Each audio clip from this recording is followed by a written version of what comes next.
રાજકોટ ભારતીય જનતા પાર્ટીના અમારા કોર્પોરેટર શ્રી નેહલભાઈ શુક્લ ખૂબ સિનિયર કોર્પોરેટર છે।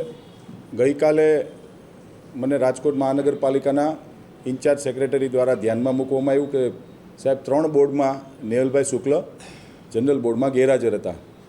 એટલે આખો ઇસ્યુ મેં બોર્ડનો એની પાસેથી મેં નોટબુક ચોપડો જે સહી કરતા હોય મંગાવ્યું। 3 બોર્ડમાંથી એક બોર્ડની અંદર નેહલભાઈ શુક્લે રજા રિપોર્ટ મૂક્યો છે। એટલે એઝ ઓન ડેટ અને એઝ પર રૂલ્સ નેહલભાઈ શુક્લનું કહેવાનું એમ છે કે હું બરતરફ ન થઈ શકું, જેની સાથે મારો ક્યાંક ને ક્યાંક સૂર છે કે નેહલભાઈ શુક્લ બરતરફ ન થાય।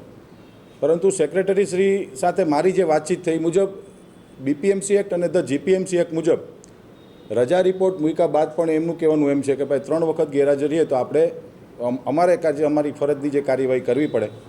આ કાયદાકીય અને ટેકનિકલી મુદ્દો છે। નેહલભાઈ શુક્લની સાથે ભારતીય જનતા પાર્ટીના સૌ કોર્પોરેટરો, સૌ સંગઠન અમે નેહલભાઈની સાથે છીએ અને નેહલભાઈ અમારા સિનિયર કોર્પોરેટર છે અને એમનું પરિવાર ખાસ કરીને એ ભારતીય જનતા પાર્ટીનું બહુ વર્ષો જૂનું પક્ષ માટે સેવા કરતું આવ્યું છે। પરંતુ આ ટેકનિકલ મુદ્દો છે એટલે હવે હું મહાનગરપાલિકાની કાયદા શાખાને અને સેક્રેટરી બ્રાન્ચને મારી બજેટની બેઠક પૂરી થઈ ગયા બાદ બોલાવવાનો છું અને શું નિર્ણય થાય છે મિત્રો આપ સૌને હું જણાવીશ। પરંતુ આવું ભૂતકાળમાં પણ બન્યું છે, પણ ટેકનિકલી જોવા જઈએ તો એક બેઠકની અંદર નેહલભાઈ શુક્લે રજા રિપોર્ટ મૂક્યો છે। એવું નથી કે 3 બેઠકની અંદર રજા રિપોર્ટ વગર નથી આવ્યા તોય કાયદેસર રીતે એ બરતરફ થઈ શકે, પરંતુ એક વખત એણે રજા રિપોર્ટ મૂક્યો છે અને આવી રીતે ચૂંટાયેલા જનપ્રતિનિધિઓ ઘણી વખત ક્યારેક કોઈ કારણોસર રજા રિપોર્ટ મૂકીને ગેરહાજર રહેતા હોય છે।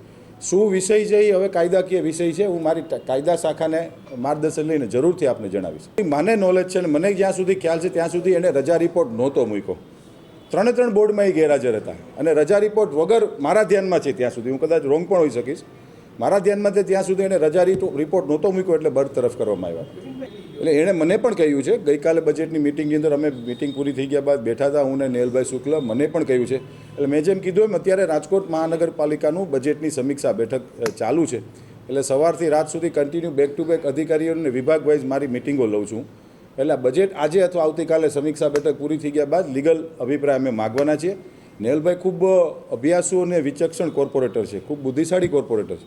એટલે એમને કીધું હશે તો કંઈક સમજી વિચારીને કીધું હશે, એટલે એમને પણ સાંભળવામાં આવશે અને અધિકારીઓ શું કહે છે એમને પણ સાંભળવામાં આવશે। એટલે મેં આપને એ જ કીધું ને, બજેટ બોર્ડ તો હજી વાર છે, પરંતુ એ પહેલાં તો કાયદાકીય રીતે અમે લોકો નિષ્ણાંતોને પૂછીને શું નિર્ણય આવે આપને જરૂરથી જણાવીશું।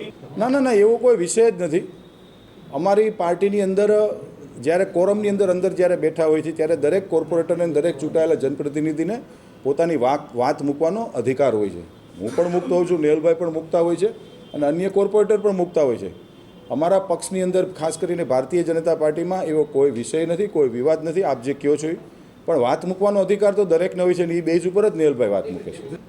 મારી સાથે કરી હતી ભૂતકાળમાં, મેયર સાથે કરી હતી, પરંતુ એમના કહેવા મુજબ સાહેબ અમારે કે as per rules and regulation મુજબ અમારે ગઈકાલે મેં જ્યારે બોલાવ્યા ત્યારે એમના કહેવા મુજબ સર અમારે રૂલ્સ એન્ડ રેગ્યુલેશન મુજબ આ કાર્યવાહી કરવાની થાય છે।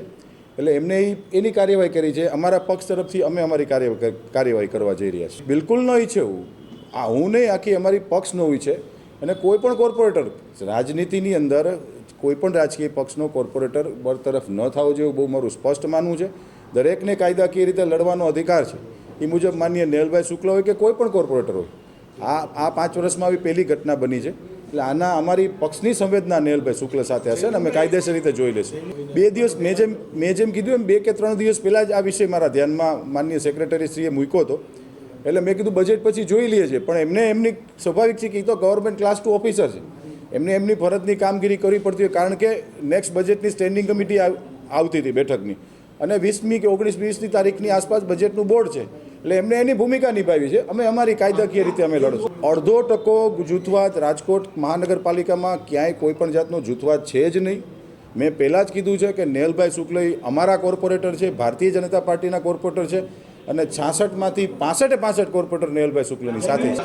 આમાં મ્યુનિસિપલ કમિશનરનો સેક્રેટરીએ જે પત્ર લખ્યો છે એને માર્ગદર્શન માંગ્યું છે। કાયદાકીય રીતે મેં પહેલાં જ કીધું કે 66માંથી એક નેહલભાઈને બાદ કરતાં 65 કોર્પોરેટર નેહલભાઈ શુક્લની સાથે અમે રહેવાના નહીં। એવું ન હોય, પકડ તો બધાની હોય છે, તંત્ર ઉપર પકડ ભારતીય જનતા પાર્ટીની હોય છે, પરંતુ મેં જેમ કીધું એમ કે કોઈ પણ સનદી અધિકારી હોય કે કોઈ પણ ક્લાસ 1 ઓફિસર હોય છે એને એની કામગીરીના ભાગરૂપે એણે એની કામગીરી કરી છે. હવે અમે કાયદાકીય રીતે હું મારી લીગલ બ્રાન્ચને બોલાવી અને જાણી અને ચોક્કસથી આપને જણાવીશ. એઝ પર માય નોલેજ મેં જેટલી જાણકારી ગઈકાલે રાત્રે 8 વાગે મિટિંગ પૂરી થઈ ગયા બાદ થોડી ઘણી માહિતી મારી પાસે છે, ત્યાં સુધી બરતરફ ટેકનિકલી નથી થતા. કારણ કે મેં જેમ કીધું એમ 3 બોર્ડમાંથી 1 બોર્ડમાં એણે રજા રિપોર્ટ મૂક્યો છે.